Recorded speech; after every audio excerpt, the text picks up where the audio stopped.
Hi everyone, welcome to Garush IAS. तो prelims refresher 2025 के second lecture में हम आ चुके हैं। फर्स्ट में ऑलरेडी हमने मैपिंग और आई आपको डिस्कस करा है 5 इंपॉर्टेंट एमसीक्यूज। उसी तरीके से आज हमारा जो सेकंड डे है, यहाँ हम एनवायरनमेंट एंड इकोलॉजी को डिस्कस करेंगे। अगेन 5 इंपॉर्टेंट एमसीक्यूज जो यूपीएससी प्रीलिम्स 2025 के लिए काफी प्रो पेपर हो सकते हैं। आपका क्या स्कोर आएगा वो वीडियो के एंड में जरूर बताइएगा। साथ ही इन 5 लर्निंग्स आपके लिए काफी वैल्यूएबल होंगे। तो चलिए पहले क्वेश्चन के सामने हम शुरुआत करते हैं। फर्स्ट क्वेश्चन, जैसा कि हमने बार बार कहा है, आपको जो है वीडियो को पॉज कर देना है, स्क्रीन पे क्वेश्चन को देखना है और फिर ऑप्शन तक जाना है जो अगले स्लाइड है, और फिर वहां से हम यहाँ पे सवाल को सीधा डिस्कस करेंगे। तो पहला जो सवाल है उसको देख लीजिए। With reference to India's State of Forest Report 2023, हाल ही में जो India state of forest report present करा गया है उसको लेकर के यहाँ पर सवाल पूछा गया है और इनमें से क्या बताना है, आपको करेक्ट बताना है। भैया आपको ध्यान रखना है कि सवाल के तुरंत बाद आपको करेक्ट या इनकरेक्ट आइडेंटिफाई कर लेना है, और ये है वो पेयर बेस्ड ऑप्शंस। ठीक है, चलिए तो हम स्टेटमेंट्स को ध्यान से पढ़ लेते हैं। तो India state of forest report को ध्यान में रख के ये जो सवाल पूछा गया है, first statement is say it is published biennially by Forest Survey of India since 1983। देखिए जब भी आप पढ़ रहे हैं आप इसी तरीके से खुद भी कीवर्ड्स जो है उनको आप आइडेंटिफाई करते रहिए। तो ये बाइनरी है, ये हर 2 साल में, ठीक है, किससे हमारा फॉरेस्ट सर्वे ऑफ इंडिया और 1983 यहाँ ये निरीक्षण करे हैं। Second point, report measures forest and tree cover which stood at रफली 25.17%।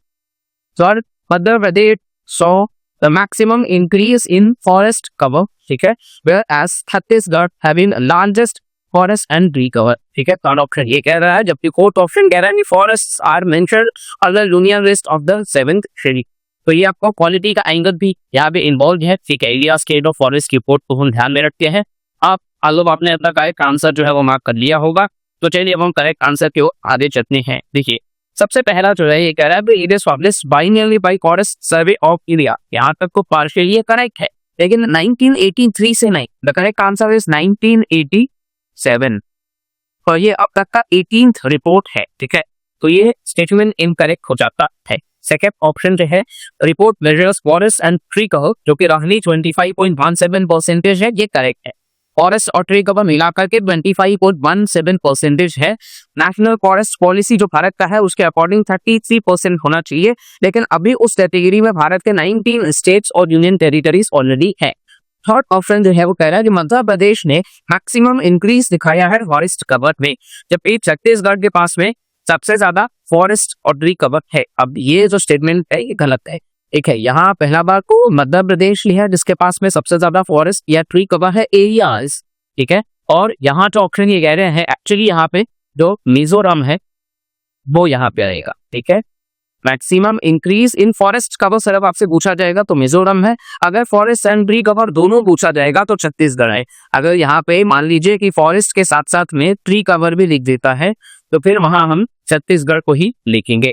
ठीक है, तो ये आपको ध्यान रखना है। इसी के साथ साथ में फॉरेस्ट जो है यानी कि ये स्टेटमेंट भी इनकरेक्ट हो जाता है। और आखिरी जो स्टेटमेंट है forest are mentioned on the union list, ये भी गलत है। फॉरेस्ट को कंकरेंट लिस्ट में रखा गया है। 42nd अमेंडमेंट एक्ट अगर आप जाके पढ़ेंगे तो वहां से इसको ट्रांसफर कर दिया गया है और आज ये कॉन्करेंट लिस्ट में है, यानी पार्लियामेंट और स्टेट लेजिस्लेचर्स दोनों लोग बना सकते हैं। तो ये है करेक्ट, जहां सिर्फ ऑप्शन नंबर 2 जो है वो करेक्ट है, बाकी सभी जो है वो करेक्ट है। तो ये टेक्निकल है लेकिन आपको ध्यान रखना है, फैक्चुअल है, आपको ध्यान रखना है।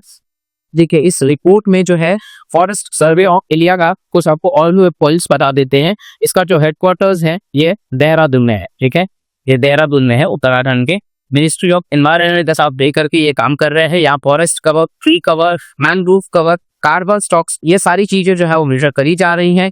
एरिया वाइज मध्य प्रदेश जो है वो हमेशा टॉप पे है, चाहे आप फॉरेस्ट कवर की बात कर लो चाहे आप ट्री कवर की बात कर लो। देखिए इंक्रीज करो कि आप फॉरेस्ट एंड ट्री कवर तो छत्तीसगढ़ है, लेकिन अगर स्टेट में सिर्फ हम फॉरेस्ट कवर की बात करेंगे तो मिजोरम है। ठीक है, चलिए, और परसेंटेज वाइज लक्षद्वीप टॉप पर है और यहाँ पे अंतरंत लिस्ट होगा आंसर। तो आंसर क्या है क्या जा रहा है, आप में से जिसने भी ए ओनली पार्ट को सिलेक्ट किया है वो उसको करेक्ट यहाँ पे मान लीजिए। ठीक है, यानी कि उनके लिए यहाँ पे प्लस पॉइंट है। चलिए नेक्स्ट सवाल जो है उस पर हम आते हैं। तो नेक्स्ट क्वेश्चन है with reference to conference of parties COP29 which was held in Baku Azerbaijan. दो रिसेंटली जो कॉन्फ्रेंस ऑफ द पार्टीज का समिट हुआ बागू के एजरबैजान में, कि ऑलरेडी यूपीएससी ने आपको दे दिया है, ठीक है, मान लो। तो कंसीडर द फॉलोइंग स्टेटमेंट्स। तो यहाँ पे 4 स्टेटमेंट्स हैं और जैसा कि हमने कहा इसके पहले आप देख लीजिए कहे पूछा जाएगा है और यहाँ पे इनकरेक्ट पूछा दिख रहा है, यहाँ पे इनकरेक्ट है। आप ऑप्शन ये रहा आपके सामने, ठीक है, और यहाँ पे आप तुमको वापस से पढ़ लीजिए पॉज करके। तो चलिए अपन इसको सॉल्व करते हैं। कॉन्फ्रेंस ऑफ पार्टीज को लेकर के सवाल अनुसार क्या है। First statement, it is the supreme decision making body of the UNFCCC यानी कि United Nations framework convention on climate change, उसके बारे में यहाँ पे बात किया गया है। तो ये सुप्रीम डिसीजन मेकिंग बॉडी है, एक करेक्ट है। दूसरा, loss and damage fund was launched under it, ये गलत है। लॉस एंड डैमेज फंड को COP28 में लाए जाने की बात दी है, ये COP28 ना कि COP29 से। COP29 से जो है ये आपको ध्यान रखना है, ये वो करेक्टेड क्वांटिफाइड गोल के बारे में बात किया गया है, जहां $300 बिलियन के बारे में बेसिकली हम कह सकते हैं कि यहाँ पे जो फंडिंग है उसको दिए जाने की बात करी गई है डेवलप कंट्रीज से 2030 तक। तो ये आपको ध्यान रखना है, ठीक है, डेवलपिंग कंट्रीज को।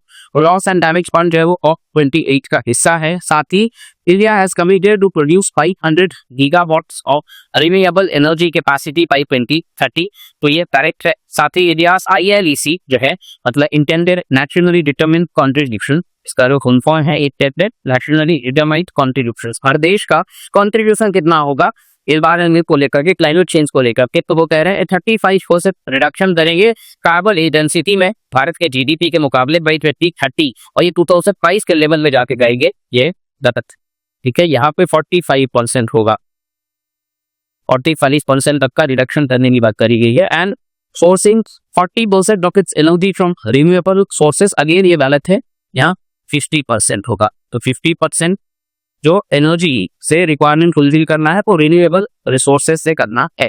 तो यहाँ पर जिनसे अगर हम लोग देखते हैं तो कहे कौन सा निकल करके आता है, तो अभी तक हमने देखा है यहाँ पे 2 ऑप्शंस हैं जो करेक्ट, ठीक है, ये आपको ध्यान रखना है। 2 ऑप्शंस हैं जो यहाँ पे करेक्ट निकल करके आई है। तो COP29 लाइट जो है वो काफी इंपॉर्टेंट है, तो यहाँ पे 2 जो है वो करेक्ट होगा, ठीक है।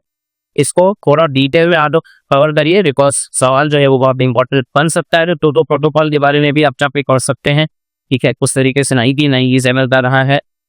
साथ ही हम देखेंगे कि पेरिस एग्रीमेंट आता है 1.5 to 2 डिग्री सेल्सियस तक कम करने के बारे में बात करता है। फिर मॉन्ट्रियल प्रोटोकॉल की है ओजोन लेयर में प्रोटेक्शन देने के लिए, ठीक है। ये सारे पॉइंट्स यहाँ पे निकल के आएंगे। चलिए अब हम अगले सवाल के बारे में लुक करते हैं। थर्ड क्वेश्चन, टाइगर रिजर्व्स न्यूज़मेंट ने डिटेल वीडियो करा है इसको लेकर के। तो यहाँ पे पूछा गया वेस्ट टू ईस्ट भारत में जितने भी टाइगर रिजर्व्स हैं करेंटली कितने टाइगर रिजर्व्स हैं, कमेंट सेक्शन में जरूर बताइएगा। उसको आपको बुल नदी में लगाना है, वेस्ट से ईस्ट के तरफ में जाना है। तो ये 4 ऑप्शंस आपके सामने दिए गए हैं, बन्ना टाइगर रिजर्व, अमरलंग tiger reserve, Sariska tiger reserve और गुरु घासीदास स्तंभ टिकेरा। अब ये आपको वेस्ट टू ईस्ट ऑप्शंस आपके सामने हैं, आप पॉज कर दीजिए और आप आइडेंटिफाई कर लीजिए। चलिए आई होप आपने ये काम कर दिया है, अब करेक्ट बताना था। तो चलिए इसको हम डिस्कस कर लेते हैं। सबसे पहले देखिए इसके लिए आपको स्टेट्स पता होना चाहिए कि जितने भी टाइगर रिजर्व्स हैं हमारे देश में वो कौन से रीजन में लाई करते हैं। तो सबसे पहला हम पन्ना टाइगर रिजर्व के बारे में देख लेते हैं। तो ये मध्य प्रदेश में है और पन्ना टाइगर रिजर्व जो है वो वैसे भी न्यूज में केन बेतवा एवं इंद्रलेखी प्रोजेक्ट के वजह से कहा जा रहा है कि ये नेगेटिवली इम्पैक्ट हो सकता है। नेक्स्ट हम कामलांग टाइगर रिजर्व के बारे में बात कर देते हैं। तो ये अरुणाचल प्रदेश में है, ठीक है, ईस्टर्न मोस्ट आप कह सकते हो। करेंटली सरिस्का टाइगर रिजर्व के बारे में हम बात कर लेते हैं, तो ये है राजस्थान में। और वही गुरु घासीदास कन्वर पिंगला टाइगर रिजर्व के बारे में हम बात कर लेते हैं, तो ये छत्तीसगढ़ में लाई कर रहा है। अब अगर आपको वेस्ट टू ईस्ट जाना है तो वेस्टर्न वाले हम देखेंगे कि राजस्थान यानी कि सरिस्का जो है वो सबसे पहले होगा, ठीक है। इसके अलावा हम देखते हैं तो फिर मध्य प्रदेश आपके सामने निकल करके आएगा यानी कि पन्ना। फिर हम देखते हैं कि गुरु घासीदास और फिर लास्ट में जो है वो यहाँ पे कामलांग निकल के आएगा, यानी कि ऑप्शन जो आना चाहिए 3, 1, 4 और 2। अब चलिए हम देखते हैं यहाँ 3, 1, 4 और 2 हार्टवर्क है, तो ये ऑप्शन नंबर सी 3, 1, 4, 2। वो जितने भी लोगों का ऑप्शन सी है वो करेक्ट है यहाँ पे, ठीक है। तो ये लर्निंग आपको ध्यान रखना है और स्कोर जरूर बताइएगा, बी 0, B5, ठीक है। यहाँ कोई प्रॉब्लम नहीं है, कोई शर्म नहीं है, यहाँ हम गलती करेंगे तभी हम सीखेंगे और आगे बढ़ेंगे, ठीक है। क्योंकि यूपीएससी के पेपर में गलती नहीं करना है। और ये जो क्वेश्चंस का ट्रेंड है ना, वो हमने P/2 को ही ध्यान में रख करके बनाया है और ये बहुत थॉरो रिसर्च के बाद हमने टॉपिक्स पहले डिफाई किए हैं और बहुत मतलब वेल डिफाइंड क्वेश्चंस के साथ आपके सामने हम प्रेजेंट किए हैं कि ये बहुत हाई प्रोबेबिलिटी है कि यूपीएससी में ये बाउंस बैक कर सकते हैं। तो आपको उससे ज्यादा बाउंस बैक के लिए हम प्रिपेयर कर रहे हैं, ठीक है। चलिए अब ये सवाल के लिए हम आगे बढ़ते हैं। उसके पहले आप ये मैप देख सकते हैं ध्यान से, देखिए टाइगर रिजर्व्स का। ये आप वेस्टर्न मोस्ट में यहाँ हमने जो भी टाइगर रिजर्व्स, चाहे वो हमने सरिस्का की बात करी हो, हमने पन्ना की बात करी हो, यहाँ आपको बांग्लादेश देखने को मिल जाएगा। बाकी भी टाइगर रिजर्व्स हैं, ठीक है। आप इसको डिवाइस कर लीजिएगा। चलिए हम अगले सवाल ये हो सकते हैं। जो फोर्थ क्वेश्चन है, correct choose the correct pairs. यहाँ पे आपको 4 ऑप्शंस दिए नहीं है, ये से 4 कौन सा से पेयर करेक्ट वो आपको बताना है। देखिए एक तरह का प्रोटोकॉल याद आने रखा है, दूसरे तरह का उसका ऑब्जेक्टिव क्या है, ये जब आप पॉज करके पढ़ लीजिए। चलिए अब आगे यहाँ जाते हैं। ये देखिए यहाँ आपको बताना है ये कौन सा करेक्ट है। तो चलिए सबसे पहले इसके लिए आपको ये चीजों का इंफॉर्मेशन होना चाहिए, ठीक है। अब फर्स्ट जो है बेसल कन्वेंशन वगैरह की प्रोटेक्टिंग द ओजोन लेयर। दूसरा कार्टाजेना प्रोटोकॉल वगैरह की बायोसेफ्टी टू द CBD यानी कि convention on biological diversity. Third है रोटरडैम कन्वेंशन तो वगैरह की प्रायर इन्फॉर्म्ड प्रोसीजर है। और certain hazardous chemicals and pesticides और स्टॉकहोम का जेनेटिक रिसोर्सेज का एक्सेस। इनमें से कौन सा करेक्ट है? देखिए बेसल कन्वेंशन का गलत है। बेसल कन्वेंशन का ओजोन लेयर से है ही नहीं, एक्चुअली ओजोन से अभी हमने डिस्कस करा कि मॉन्ट्रियल है जो ओजोन लेयर को प्रोटेक्ट करने के लिए, यानी कि वहां नहीं होगा। बेसल किसके लिए है? तो बेसल जो है वो ट्रांसबाउंड्री मूवमेंट जो होता है, ट्रांस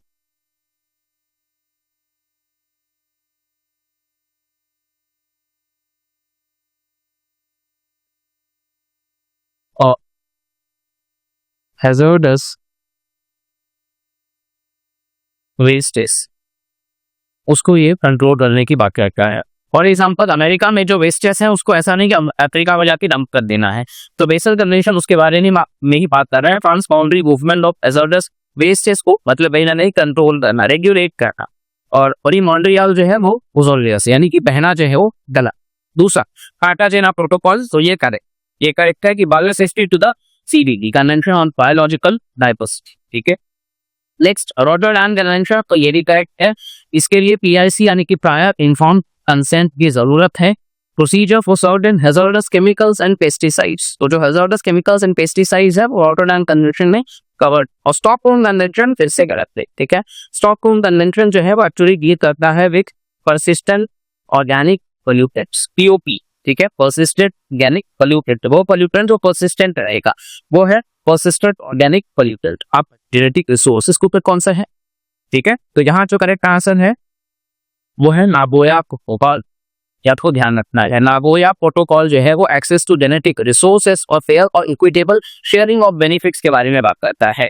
तो ये सारे हैं, आप इसका स्क्रीनशॉट अलग दे दीजिए, बेटर ये मुकद या खासकर नोट्स बना दीजिए, ठीक है। तो इन सबको आप लिख लीजिए बिकॉज सवाल बनते हैं। आप पीवल यूज से करिएगा कि ये रिपीटेड थी है, क्वेश्चन बन सकता है। तो चलिए आई होप आपको ये समझ आ चुका है। यानी यहाँ से 2 करेक्ट है, 2 इनकरेक्ट है। सवाल पूछा आपसे क्या था? सवाल आपसे पूछा गया था करेक्ट का, तो 2 ओनली जो है वो यहाँ पर हमारा बिल्कुल करेक्ट आंसर होगा, ठीक है। जिन लोगों ने भी 2 ओनली किया है वेरी गुड, आप अच्छा कर रहे हैं। चलिए अब अगले सवाल पे आते हैं। जो अंतिम सवाल हमारा आज का होगा यह है with reference to Indian gharials consider the following statements. 4 statement आपके सामने है, आप इसको पॉज कर दीजिए, आराम से पढ़ लीजिए। अच्छा अब अगले तरफ जो है वो कह रहा है identify the top the statements given above are incorrect. Okay, इससे यहाँ पे इनकरेक्ट ही बताना है, करेक्ट नहीं बताना है। ऑप्शंस आपके सामने हैं, यानी कि हमें गलत सेगमेंट को ढूंढना है। तो चलिए सबसे पहले हम इनको सॉल्व कर लेते हैं। और वो अपने अपना आंसर जो है वो मार्क कर लिया होगा बिल्कुल। सबसे पहला चले कई आज जो है स्पीशीज इन न्यूज जब भी है ये सवाल बनेगा। अभी चीताज न्यूज में पिछले साल एलिफेंट्स के ऊपर यूपीएससी ने सवाल पूछा था और एलिफेंट्स न्यूज में थे, सवाल वहां से बना है। लेट इन ईयर बस्टर्ड न्यूज में सवाल वहां से बना है। तो जो भी स्पीशीज न्यूज में रहेंगे क्वेश्चन के फॉर्म में आपको यूपीएससी सेट कर देगा। यहाँ घड़ियाल के बारे में हम डिस्कस कर लेते हैं। केन वेथर देवर इनकलेक्टिव में घड़ियाल जो है वो भी अफेक्ट हो सकते हैं, ये कहा जा रहा है बिकॉज केन घड़ियाल सेंचुरी भी वहां पर है।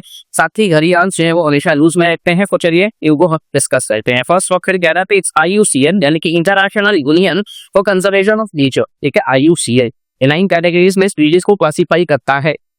कह रहा है कि इंडियन घड़ियाल जो है उसको IUCN स्टेटस में रखा गया है एंडेंजर्ड कैटेगरी में, और वो शेड्यूल 1 में है of wildlife protection act of 1972। यही करेक्ट है। दूसरा, gharials are not man eaters. तीसरा, घड़ियाल रिजर्व्स जो भारत में है वो लोकेटेड है उत्तर प्रदेश, मध्य प्रदेश और छत्तीसगढ़। और चौथा, क्रोकोडाइल्स से अलग बेसिकली घड़ियाल्स फीड करते हैं वॉट ब्लडेड स्पीशीज यानी कि फिशेस वगैरह भी है। तो चलिए यहाँ भी तो कहे है, देखिए फर्स्ट ऑप्शन जो है वो इंटरेक्ट है। देखिए IUCN ने ये क्रिटिकली एंडेंजर्ड पे आते हैं, क्रिटिकली एंडेंजर्ड यानी कि इनकी स्पीशीज जो है वो लगातार डिक्लाइनिंग ट्रेंड पे है। और ये शेड्यूल 1 मतलब हाईएस्ट प्रोटेक्शन दिया जाता है टाइगर्स की तरह की, पहले प्रोटेक्शन आके शेड्यूल 1 में, मतलब ये पोर्शन तो करेक्ट था लेकिन ये पोर्शन इनकरेक्ट है, इसकी वजह से इंटायर स्टेटमेंट इनकरेक्ट है। दूसरा, gharials are not man eaters, तो ये मैन ईटर्स नहीं है, ये करेक्ट है, ये करेक्ट आपको ध्यान रखना है। नेक्स्ट, बिकॉज इनका जो स्नाउट होता है ना तो उस हिसाब से डिजाइन है कि वो मैमल्स को कंज्यूम नहीं कर पाएंगे। फिर है, और घड़ियाल रिजर्व्स ऑफ इंडिया जो है वो लोकेटेड है 3 स्टेट्स में, ये तो करेक्ट है। उत्तर प्रदेश है बिल्कुल, मध्य प्रदेश है बिल्कुल, लेकिन छत्तीसगढ़ नहीं है। The correct answer is Rajasthan. ठीक है, इन बीचों की वजह से प्रेसिडियल रूल्स में है, आपको ध्यान रखना है। और चौथा, अनलाइक अदर पोलाइस gharials feed on warm blooded species, ये बिल्कुल करेक्ट है, यानी कि 2 और 4 जो है वो करेक्ट है और 1 और 3 जो है वो इनकरेक्ट है। तो 1 और 3 आपसे इनडायरेक्ट ही पूछा गया है, तो कौन सा ऑप्शन डायरेक्ट होने वाले हैं? 2 ओनली। ठीक है, अभी 2 ऑप्शंस हैं जो इनकरेक्ट है, जैसा कि हमने कहा था आपको ये ध्यान देना है, इनडायरेक्ट पूछा गया है तो 2 ओनली। और इसी के साथ यहाँ पे हमारे बाद जो क्वेश्चंस का जो आंसर है, आई होप आपको बहुत अच्छे से क्लियर हो गया होगा। कहीं कोई डाउट है तो आप कमेंट सेक्शन में जरूर पूछ सकते हैं, आपका स्कोर गया वो भी आप बता सकते हैं इस क्वेश्चन से और इस इनिशिएटिव से बेसिकली आपको कितना एक हो रहा है ये भी आप बताइएगा। वेरियस सब्जेक्ट स्ट्रीमलाइंड है, आप अपनी तैयारी करके आइए और अपने तैयारी को आकलन करने के लिए उन क्वेश्चंस को आप जरूर सॉल्व करिए। ट्रस्ट में रिपीट करती चैनल हमने बहुत ज्यादा नहीं रखा है, लेकिन हम यहाँ पे अभी फोकस कर रहे हैं कि आपको कुछ नया सिखा सके, वो जो एग्जाम के लिए बहुत इम्पोर्टेंट है वो सिखा सके। तो आप इनको अच्छे से लो डाउन करते चलिए। साथ ही आप में से कोई एस्पिरेंट है जो UPSC 2025, 26, 27 आप तैयारी करना चाहते हैं और स्ट्रीमलाइन तरीके से आप अपने प्रिपरेशन को रखना चाहते हैं, तो आप कभी शायद इसके साथ जुड़ सकते हैं। हमारे ऑनलाइन सेंटर्स है VIP रोड में और हाजरा रोड में, तो आप डिस्क्रिप्शन में डिटेल्स से आप बिल्कुल चेकआउट कर सकते हैं। साथ ही आपको बाकी पे YouTube के वीडियोस मिल जाएंगे, मॉडल हिस्ट्री से लेकर के current affairs, cost static length के, साथ ही ये हमारा इनिशिएटिव भी है। तो आप इन जर्नी से अपने आप को और वैल्यूएबल इंफॉर्मेशन देते चलिए और बिल्कुल लाइक, शेयर और सब्सक्राइब करते चलिए। मिलते हैं अगले वीडियो में, तब तक के लिए bye bye, take care and जय।